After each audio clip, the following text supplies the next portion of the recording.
Friday in class, Liz Hofreuter Landini presented to our class. She is the principal of Wheeling Country Day School, which is an independent school that teaches children who are in early pre-K to fifth grade. She told us a lot about her school and their teaching methods, and they go outside just as much as they're inside. And she has very informal teaching methods. They're nonprofit, so all the money they need has to come from tuition, fundraisers, and grants. I think her main points were that failure is acceptable and it's good to fail.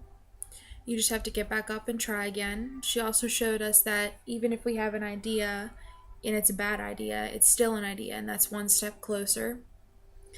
Her presentation was all about taking risks and accomplishing what we need to do in life, and just to have the motivation and the courage to get out there and do it. I enjoyed her presentation, but I think my favorite part was one of the video clips she showed in her Prezi of Wendy Mogul, I think is how you pronounce her name. She talked about her view on education in the video. She believes in non-formal education because she thinks it provides more risks for the children, and having less protection for kids can give them more self-regulation. She also said that bad judgment leads to good judgment, and they have to have bad experiences and be around kids who are bad to learn from the mistakes of other children and from the mistakes that they make.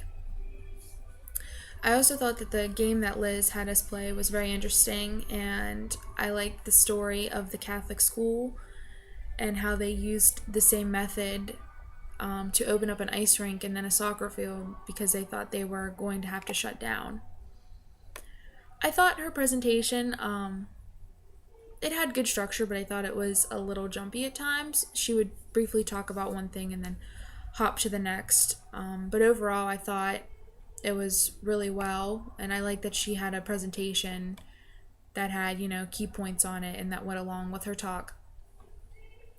I think Liz has an important role in the community, and her goal is to make Wheeling Country Day School more familiar and, get more students to come. I think it's a great school, and we should have more like it, and not in just our community, but around the world. She took leadership and brought informal teaching into a great environment and showed children and parents a different way of learning. As for me, she had me thinking that maybe even one day, if I get to open up my children's museum, that I can even use a portion of it for 3-year-old pre-K and use some of her teaching methods. But I really enjoyed her presentation, and I thought it was interesting to learn about Wheeling Country Day School.